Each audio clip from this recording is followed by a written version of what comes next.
Nah, hujah kedua yang mudah lagi menurut Quran itu begini. Sekarang misalnya ya, yuriduwa bikumul yusra, Allah itu menghendaki mudah. Itu kalau kita maknani, itu gampang.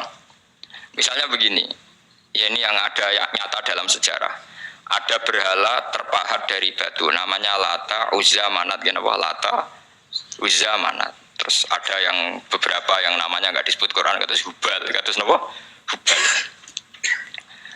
Oleh orang-orang kafir jahiliyah, Lata itu disembah, dikatakan Tuhan. Uzza juga dikatakan apa? Tuhan. Itu kata Allah.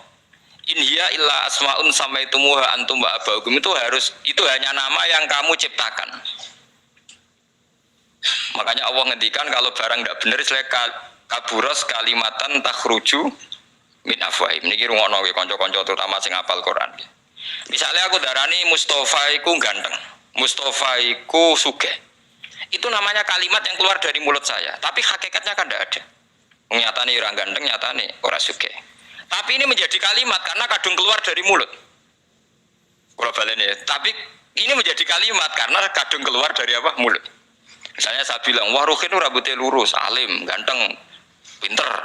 Ini hanya keluar kalimat yang keluar dari mulut, tapi kan nggak ada kenyataannya. Nah, ketika orang kafir bilang berhala itu Tuhan, itu kalimat yang keluar dari mulut. Nah, kalau hakikatnya ya batu bukan Tuhan, hakikatnya itu batu. Berarti namane pangeran Lata Uzza itu batu apa pangeran? Batu. Nah, makanya kalau Allah mengkritik orang kafir, misalnya Allah dikatakan punya anak, Yesus itu Tuhan.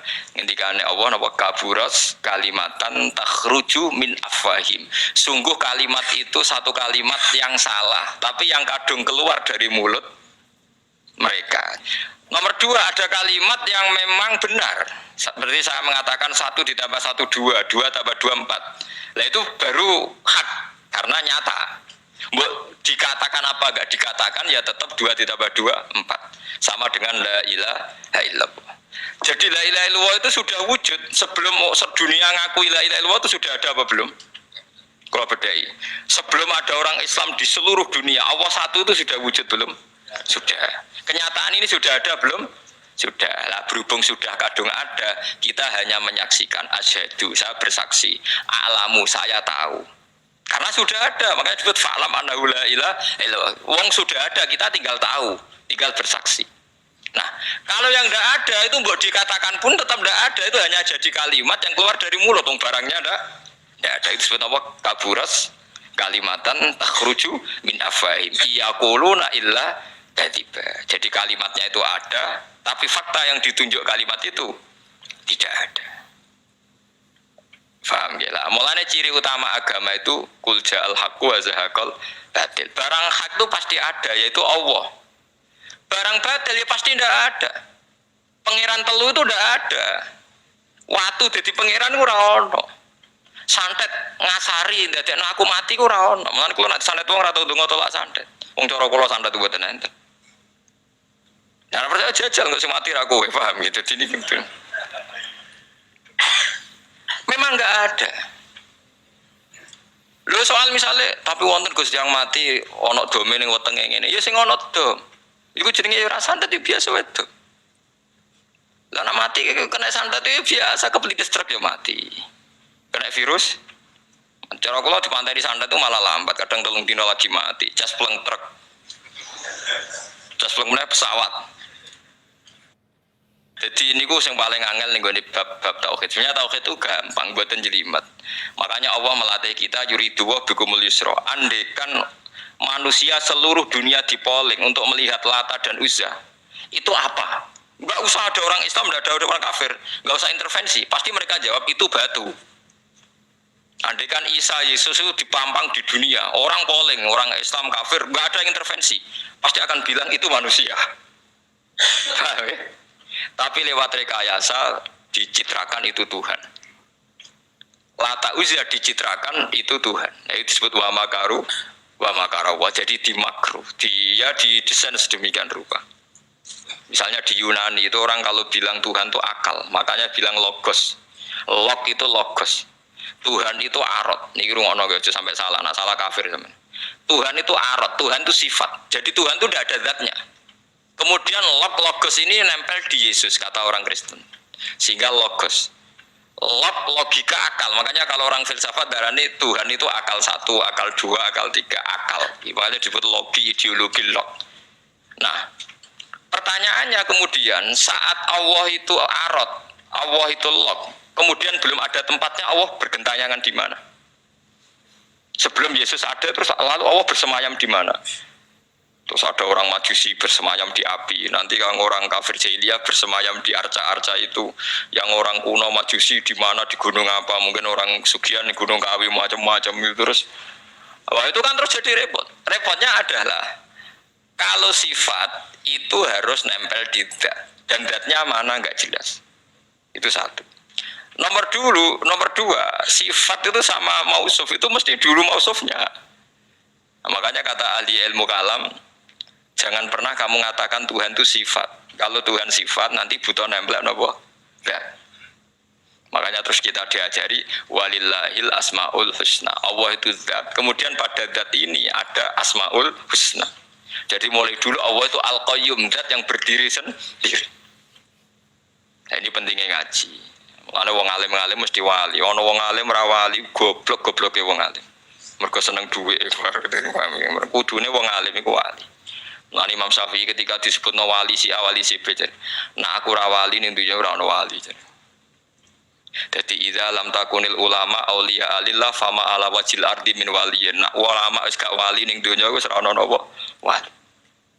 Karena hanya ulama yang bisa menjelaskan kenapa harus ada tauhid.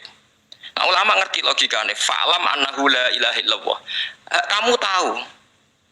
Bisa diketahui itu karena barangnya sudah hak, sudah wujud. Kalau barangnya belum wujud kan tidak bisa diketahui. Misalnya begini. Berhala Lata Uzza itu yang bisa diketahui satu, bahwa itu batu. Karena batu itu wujud. Ya, batunya itu wujud. Tapi sifat ketuhanannya Lata Uzza tidak wujud. Makanya nggak bisa diketahui. Oh nggak wujud. Agar barang ra wujud kan nggak bisa nopo diketahui. Yang bisa diketahui hanya barang wujud. Makanya fa'lam annahu la ilaha illallah. Harus tahu. Tapi andai kan kita tidak tahu pun ya tetap Tuhannya Allah. Tahu atau tidak tahu. Nah, ini di sini Quran sering bilang kul aminu bihi aula tu'minu. Cek kowe iman cek ora iman ini enggak ada pengaruhnya bagi wujudnya Allah ning zaman azad. Di kula baleni malih itu memang. Jadi dulu itu orang-orang terjebak ketika Tuhan yang Yunani dianggap logos, log. Kemudian di Timur Tengah Tuhan itu dianggap satu arot sing nempel, sifat sing nempel ning berolo-berolo. Nggo ning daerah Majusi ning wasani sing nempel ning napa geni macam-macam. Mon niku walhasil akhirnya semuanya itu kalah dengan tauhid sing digawa Kanjeng Nabi Muhammad sallallahu alaihi wasallam. Bahkan sekarang yang Nasrani pun itu tidak pede dengan teori trinitasnya. Orang kan sekarang tahu semua kan perdebatannya Ahmad Didat sama Stanley Fischer itu macam-macam itu kan sampai ada seorang mahasiswi dari Swiss ketika yakin sifat Tuhan yang dijelaskan Ahmad Didat bilang sepertinya Tuhan Anda lebih menarik. Karena dibilang Tuhan Islam itu tidak punya anak, tidak diperanakkan, tidak ada padanannya. Kalau Tuhan Anda ini padanannya banyak gini-gini terus itu ada orang tertarik sepertinya Tuhan Anda lebih menarik karena sifatnya lebih apa? Ya lebih menarik. Terus tadi maknanya walat itu kalau menurut ilmu kalam itu dua, walat itu anak fisik, anak gen. Atau walat maknanya tawalud, konsekuensi dari satu hal. Tapi tidak karena diciptakan.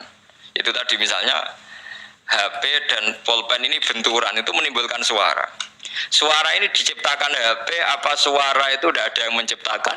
Yuna ilmu kalam dibagas. Nah kamu bilang diciptakan HP, HP-nya sendiri tidak merasa menciptakan. Batu sama batu benturan terus ada suara. Kamu bilang diciptakan siapa?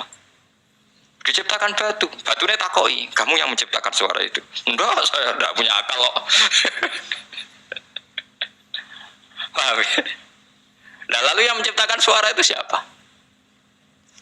Suara itu tidak ada. Yang ada itu kamu dengar suara. Suara kupingem darani ngono iku suara. Tapi nak cara akal darani sing ngono apa ya watu. Watune apa benturan. Ini cara ilmu kalam. Lah suaranya dia kruping suara. Ya sudah begitu aja dah. Jangan sampai kamu menganggap kejadian alam ini kebetulan. Itu gue yang melukai tauhid. Semua alam raya ini diciptakan secara sengaja dengan irodah oleh Allah Subhanahu wa Ta'ala. Jadi lam yatawallat min wujudihi syai'un. Jangan sampai kamu berkeyakinan setelah Allah wujud otomatis makhluknya wujud. Berarti wujudnya makhluk tanpa kehendak Allah. Itu keliru. Itu ya termasuk tawalud. Kalau kamu meyakini begitu berarti terjadi keyakinan apa?